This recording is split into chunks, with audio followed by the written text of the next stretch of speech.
Hello pupil teachers. आज मैं आपके लिए इंग्लिश सब्जेक्ट का यूनिट 2 लेकर आई हूँ।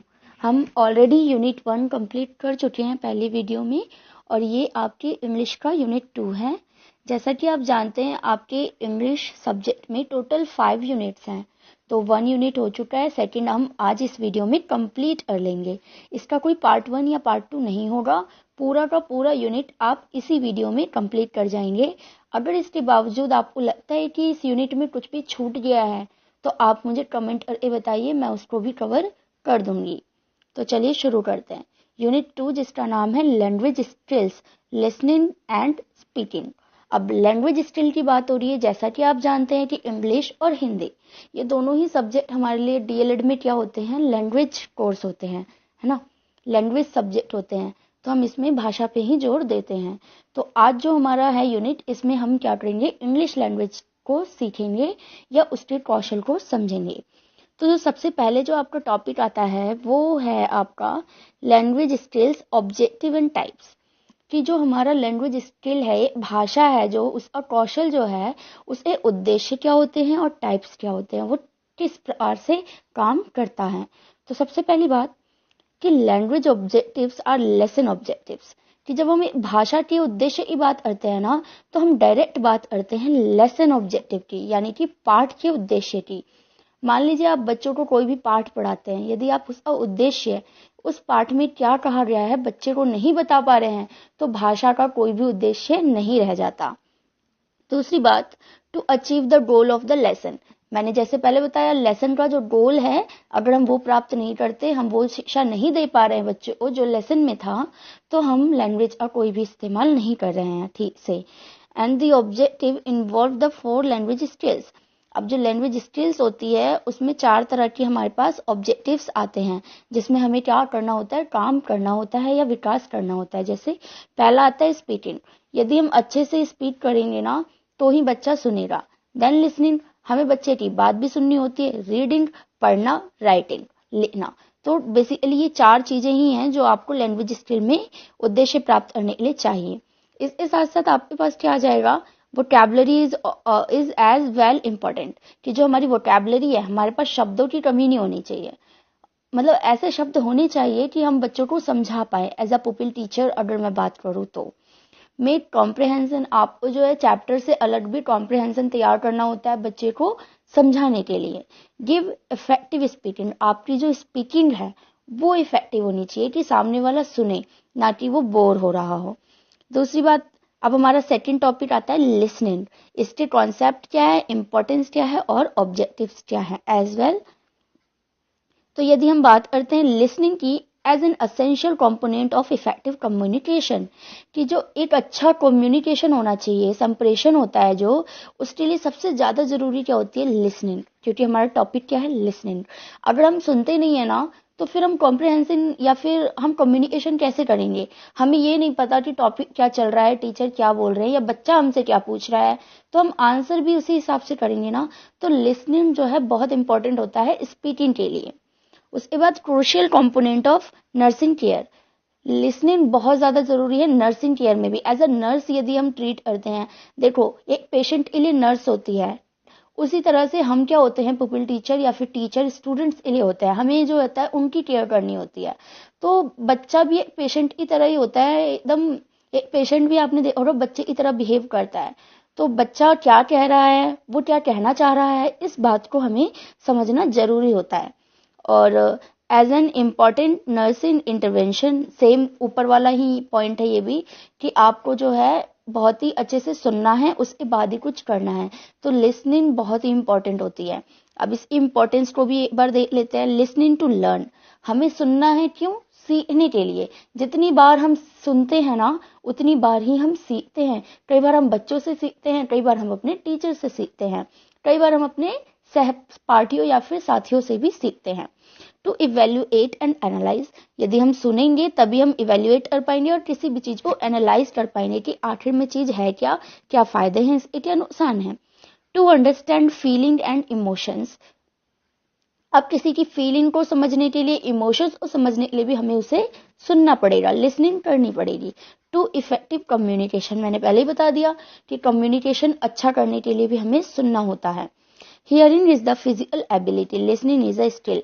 देखिए, this is the very important line of this topic कि हियरिंग यानी सिर्फ सुन लेना तो एक एबिलिटी है, जिसके पास भी कान है ना वो सब सुनता है, एक जानवर भी हमारी आवाज सुनता है। लेकिन लिसनिंग यानी उसको समझना, सुनकर समझना इज अ स्किल, एक कला है। कोई क्या कह रहा है हम उसको ऑब्जर्व करते हैं, उसके नेचर को फिर डिफाइन करते हैं कि हाँ उसने ऐसा कहा था, वो ऐसा आदमी है, तो ये होती है स्किल। और टेकिंग नोट्स एक्सेट्रा, अगर हम सुनते हैं तो फिर हम नोट्स वगैरह बनाते हैं, ये तो फॉर्मल स्टडीज की बात हो गई। इसमें क्या होता है, लिसनिंग में 5 स्टेजेस होते हैं, 5 स्टेजेस पे काम किया जाता है। कैसे? रिसीविंग, सबसे पहले जो बोला गया वो रिसीव करते हैं, हमारे कानों तक आता है। अंडरस्टैंडिंग, उसको समझते हैं। इवेल्युएटिंग, उसमें कुछ एड ऑन करते हैं। रिमेम्बरिंग, उसको याद रखते हैं। एंड देन रिस्पॉन्डिंग, और फिर हम क्या करते हैं, अपना रिस्पॉन्स देते हैं। चलिए, एक और है एक्टिव लिसनिंग। अब आपने सुनना काफी नहीं होता ना, हम एक्टिव लिसनर बनना है ना हमें। और पैसिव लिसनिंग, मैंने कहा था टाइप्स ऑफ लिसनिंग कितने होते हैं, हमें टाइप्स भी पढ़ने होते हैं। तो यहाँ पे हमारे पास 2 टाइप्स होते हैं, एक होता है एक्टिव लिसनिंग और दूसरा होता है पैसिव लिसनिंग, है ना। टाइप्स की भी तो बात की थी।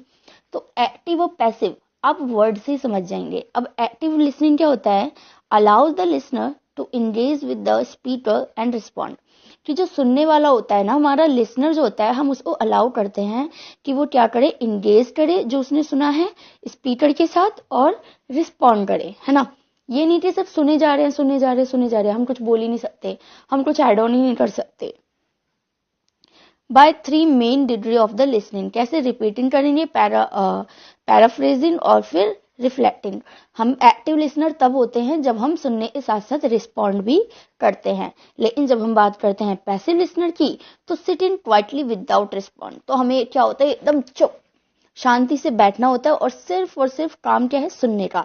जैसे कि लिसन टू म्यूजिक, आप जब म्यूजिक सुनते हैं तो क्या आप उसमें कुछ रिस्पॉन्ड करते हैं? हाँ, वो अलग बात है कि आप साथ ही साथ जो है ना उसको रिपीट कर रहे होते हैं गाने को, लेकिन आप कुछ रिस्पॉन्ड नहीं कर रहे होते कि हाँ भाई तू ये क्यों बोल रहा है ना। गाना तो हम सिर्फ सुन रहे हैं ना, तो वहां पे हम क्या काम कर रहे होते हैं, पैसिव लिसनर का। दूसरा, पॉडकास्ट और न्यूज लिसनिंग, जैसे भी कोई पॉडकास्ट हो जाता है या फिर हम न्यूज सुन रहे होते हैं ना टीवी में, तो भी हम क्या होते हैं, पैसिव लिसनर होते हैं। तो आपको एक्टिव और पैसिव समझ आ गया होगा। अब आती है बात improve your passive listener skill, कि आप जो अपने पैसिव लिसनर स्किल को कैसे बढ़ाएंगे, इम्प्रूव करेंगे। कैसे बढ़ाएंगे भाई? आप अगर क्लास में लेक्चर ले रहे हैं या न्यूज सुन रहे हैं, तो आप कैसे रहेंगे, फोकस करेंगे, पोजीशन अच्छी होगी, साइलेंस यानी चुप रहेंगे, और लीन इन, आप उसको समझेंगे, उसके अंदर घुसेंगे कि वो कह क्या रहा है या हम क्या सुन रहे हैं। आती है बात ऑब्जेक्टिव्स पे, तो भाई सुनने के ऑब्जेक्टिव्स क्या हो सकते हैं, आप किस लिए सुन रहे हैं? ऑर्गेनाइज नोट्स, अगर आप क्लास में बैठे हुए हैं या न्यूज सुन रहे हैं तो आप नोट्स बना सकते हैं। Distinguish main ideas from the detail, जो कहा जा रहा है उसमें से जो मेन आइडिया है, जो योजना है, वो आप ले सकते हैं, आइडियोलॉजी ले सकते हैं। आइडेंटिफाई स्पीकर्स पर्पस, आप जो आइडेंटिफाई कर सकते हैं कि जो कहने वाला है स्पीकर जो है उसका उद्देश्य क्या है। फिर डिस्कशन कर सकते हैं, रिस्पॉन्ड कर सकते हैं, और रिफ्लेक्ट और या फिर इवेल्युएट भी कर सकते हैं। Role of listening in oral expression, type of listening, passive and active. आ गया है हमारा थर्ड टॉपिक, जिसमें क्या है, role of listening in oral expression, कि ओरल एक्सप्रेशन में लिसनिंग का क्या रोल है।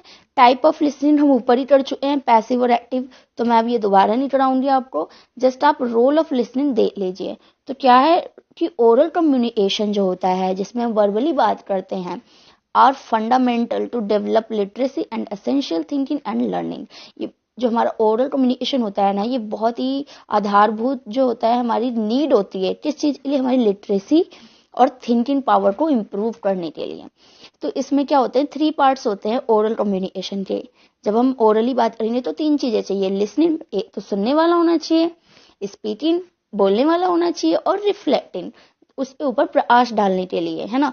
अब किसी ने बोला, किसी ने सुन लिया, बात खत्म ना, अब उसके ऊपर डिस्कशन होगा, कुछ एड ऑन होगा, कुछ -1 होगा, ठीक है ना।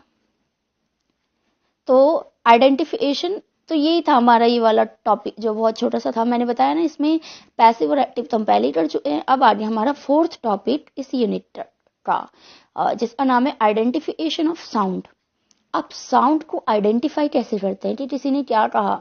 साउंड्स देखो, वर्ड को तो हम आइडेंटिफाई कर लेंगे कि उसने गुड बोला मतलब अच्छा, लेकिन उसने गुड किस तरीके से बोला। कई बार हम जो है ना टोंट मारने के लिए भी गुड बोलते हैं, ओ गुड। तो हमें जो होता है ना साउंड को समझना होता है, टोन को समझना होता है कि बोलने वाले का टोन क्या है, और synthetic pattern, information and responding, और फिर हमें क्या करना होता है, रिस्पॉन्ड। तो चलिए देखते हैं। ये तो बहुत इजी टॉपिक है। इसके अंदर क्या है कि आपको सारे लेटर्स वगैरह इंग्लिश का जो हमारा वर्णमाला है, जैसे हिंदी में इंग्लिश की आपको अल्फाबेट समझनी होगी। तो ये सभी जानते हैं अल्फाबेट कितने हमारे पास 26 लेटर्स, 5 वोवल्स हैं और 21 कॉन्सोनेंट है। ये तो बताने की बात ही नहीं है। उसके बाद प्रोनाउंसिएशन ऑफ वर्ड सेंट्रा। तो अगर हम बात करते हैं प्रोनाउंसिएशन की, यानी कि बोलना, बात करना, तो इसमें जो सेंटर में हमारी जो चीज होती है उसे कहते हैं सिलेबल्स। इसे बहुत अच्छे से समझना, सीटेट में भी 1 मार्क के क्वेश्चंस में आता है सिलेबल्स। सिलेबस क्या है, unit of pronunciation like vowel sound, कि इसके बिना ना आपका जो वर्बली कम्युनिकेशन है वो हो ही नहीं सकता। आप कुछ बोल ही नहीं सकते। जैसे कि हिंदी में मात्राएं, आप बिना मात्राओं के क्या अपनी बात रख पाएंगे? बिना मात्राओं वाले शब्द, 2 अक्षरों के या 3 अक्षरों के शब्द से क्या आप बोल पाएंगे जो आप कहना चाहते हैं? प्रोनाउंसिएशन कर पाएंगे? बिल्कुल नहीं। तो उसी तरह से हमारे इंग्लिश में जो सिलेबल्स है, यानी कि आप एक तरह से मान लीजिए वॉवल्स, यानी कि इनकी मात्राएं।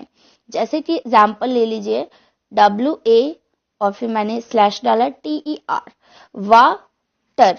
तो अगर मैं बात करूं इसमें कितने सिलेबल्स है, कितने वॉवल्स दिखाई दे रहे हैं आपको, A एंड E।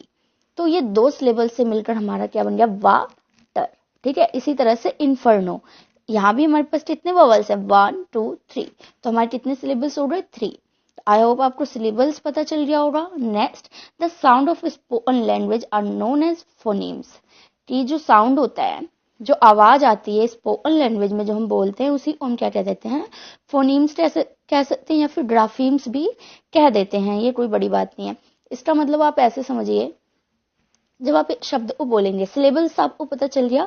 अभी जब आप किसी भी शब्द को बोलेंगे ना, तो उसमें कितने फोनीम्स होंगे, कितने ग्राफीम होंगे। जैसे मैंने बोला वाटर, तो कैसे हुआ, व आ ट र, है ना, 4 फोनीम्स। देखिए मैंने हिंदी में बोला व आ ट र, वाटर, ऐसे मिलके बना हमारा वाटर। तो इसमें सिलेबल्स तो हमारे कितने थे, 2, लेकिन फोनीम्स कितने बन गए, 4, है ना। उसी तरह से इन्फर्नो का भी हो गया। इसमें 3 सिलेबल्स है ना, देखो I E और O, ठीक है। बट इसमें फोनीम्स कितने, 7। देखो ई न फ अ र न ओ, ठीक है। सबको मतलब कि फोनीम्स जो है वो ज्यादा होते हैं और सिलेबस जो होते हैं वो कम होते हैं। थोड़ा सा बात करते हैं इंटरनेशनल फोनेटिक अल्फाबेट ई, जो हमारा IPA है, यानी कि इंटरनेशनल जो है हमारा फोनेटिक अल्फाबेट ABCDE। अगर हम बात करते हैं, वो हमें क्यों नीड पड़ी, क्यों, आप देखेंगे कि जो हमारी हिंदी की वर्णमाला है वो तो ज्यादा होती है, जबकि इंग्लिश में 26 ही लेटर है। तो उसमें हम सारी चीजें कैसे बनाएंगे। जैसे कि आप देखते हैं कि F एक वर्ड है, मैंने यहाँ पे एग्जाम्पल दिया है। F का साउंड होता है फ, है ना। तो फ से बन गया फील्ड, और उसके बाद फोटो। अगर आप इस शब्द को देखेंगे ना, फोटो को, तो हमने यहाँ पे PH का इस्तेमाल किया है, ना कि F का। तो क्यों भाई, ऐसा क्यों हुआ, क्योंकि हमारा जो इंटरनेशनल फोनेटिक अल्फाबेट है उसने हमें अलाउ किया है कि आप F की जगह जो है PH का भी इस्तेमाल करेंगे, तो भी वो फोटो ही कहलाएगा, लेकिन दोनों ही वर्ड्स का अलग अलग मीनिंग होगा। उसी तरह J और D और Z हो गया। जैसे जज, इस स्पेलिंग आप देखेंगे तो भी हम जज पढ़ते हैं, और जो ये J होता है और जेंट होता है ना, इसको भी हम जे ही पढ़ते हैं, ज पढ़ते हैं, हिंदी का ज पढ़ते हैं हम तीनों को। तो ये इंटरनेशनल फोनेटिक अल्फाबेट की वजह से ये सारा काम होता है। ऐसी एक एग्जाम्पल यहाँ भी है। आगे चलते हैं कि phonetic drills organising listening and speaking activities. तो जो फोनेटिक ड्रिल्स होते हैं, यानी हम जो बच्चों को बुलवाते हैं, बोल बोल कर याद कराते हैं, या क्लास में एक्टिंग वगैरह करते हैं, उसके लिए हम क्या क्या एक्टिविटी कर सकते हैं। तो यहाँ पे मैंने कुछ एक्टिविटीज दी है, जैसे डिबेट्स, हम जो डिबेट्स करवा सकते हैं, स्पीचेस लिखवा सकते हैं, इंटरव्यू ले सकते हैं, रोल प्ले, ड्रामा, डायलॉग्स और प्रेजेंटेशन। तो ये सारे काम हम क्लास में करवा सकते हैं। अगली हमारा जो अगला टॉपिक है वो है प्रोनाउंसिएशन, राइम एंड रिदम और इंटोनेशन एंड मॉड्यूलेशन। तो चलिए पढ़ते हैं इसको। तो प्रोनाउंसिएशन तो आपको पता ही है क्या होता है, एविडेंट फ्रॉम इट्स स्पेलिंग। आप इस स्पेलिंग से ही समझ जाएंगे।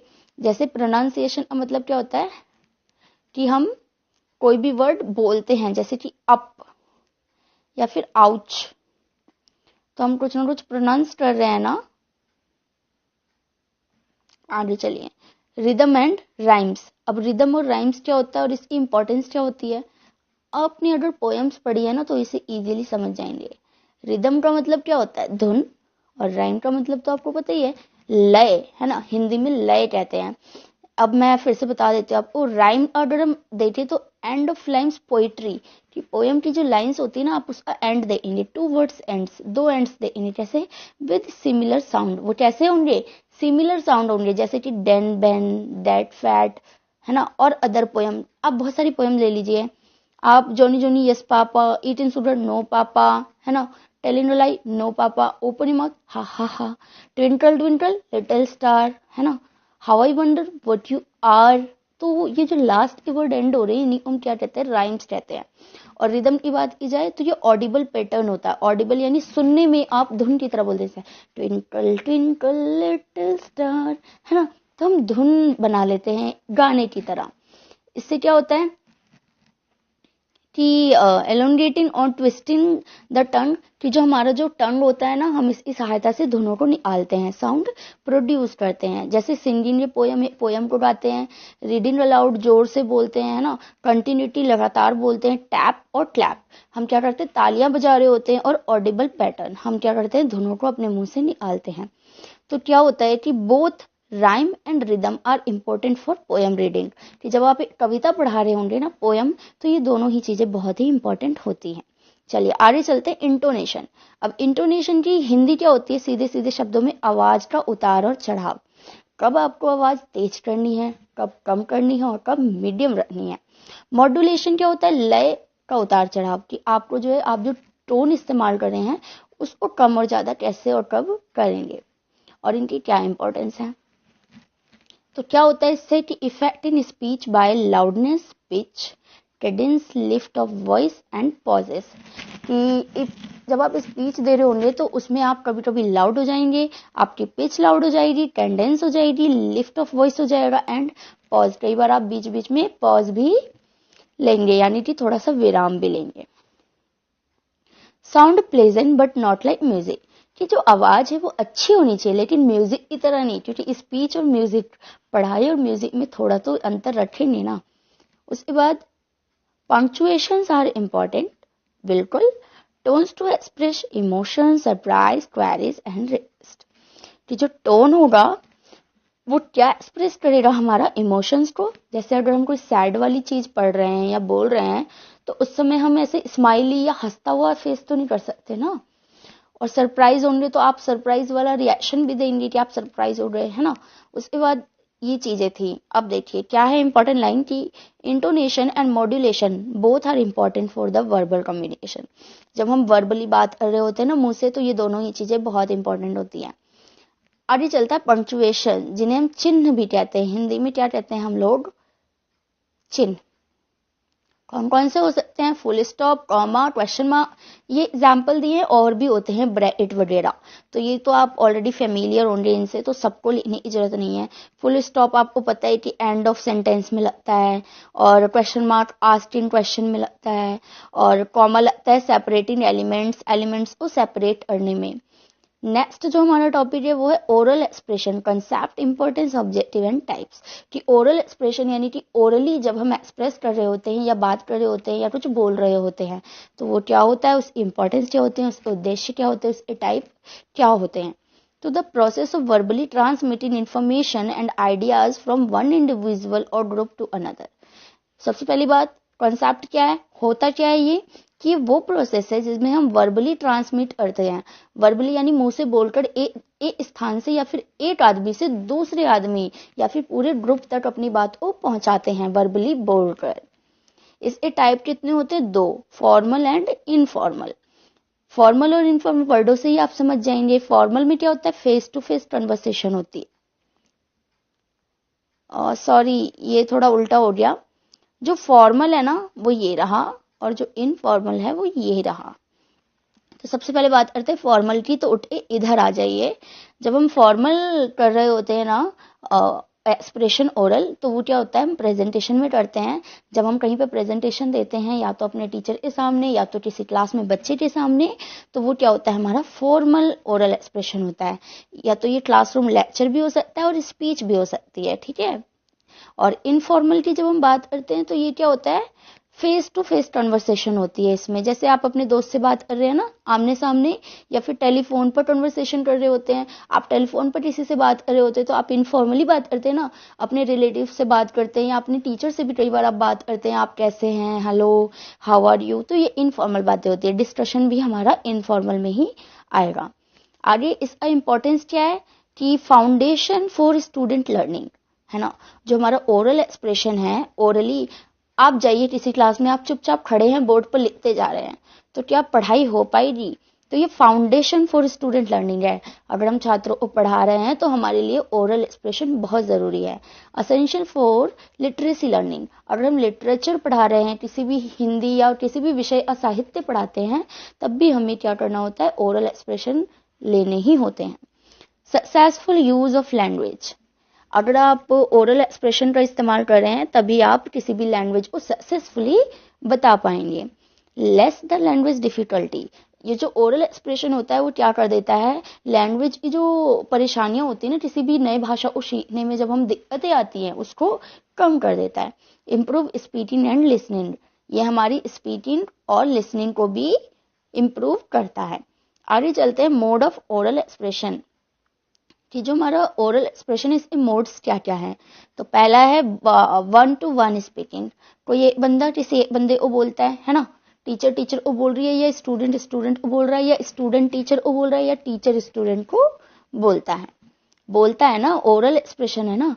उसके बाद स्मॉल ग्रुप और टीम बेस्ड, अब क्या हो सकता है कि एक ग्रुप जो है वो बोल रहा है मिलके, ड्रामा क्रिएट कर रहा है, या फिर पूरी टीम जो मिलके है काम कर रही है, ठीक है। इसके बाद oral expression full class discussion हो सकता है। अगर क्लास डिस्कस कर रही है तो भी हमारा वहाँ पे ओरल एक्सप्रेशन काम करता है। Speeches and presentation and oral examinations, कई बार हम बच्चों के ओरल एग्जाम लेते हैं ना कि हाँ बेटा आपका आज ओरल टेस्ट होगा, चलो टेबल सुनाओ, तो ये भी क्या है? ओरल एक्सप्रेशन है। तो ये था हमारा इंग्लिश का यूनिट 2। इसके अंदर मैंने सारे टॉपिक क्लियर किए हैं। अगर कोई भी छोटा सा टॉपिक भी रह गया हो तो आप मुझे बता सकते हैं। और आई होप कि आपको ये वाला यूनिट समझ में आया होगा। नेक्स्ट यूनिट भी मैं जल्दी लेकर आऊंगी।